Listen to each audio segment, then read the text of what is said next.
Viral versus the bacterial meningitis.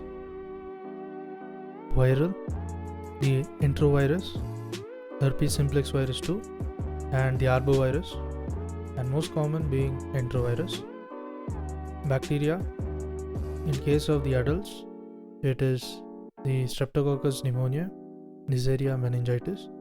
In case of neonates, it is group B Streptococcus, gram-negative bacilli. And looking at the CSF of viral, the WBC is less than 500 and the lymphocyte is predominant, and the bacteria, the WBC is greater than 100, greater than 1000, whereas the neutrophil is predominant. Next, looking at the CSF, the glucose protein. The viral, the glucose is normal or decreased. In case of protein, it is less than 150 milligram.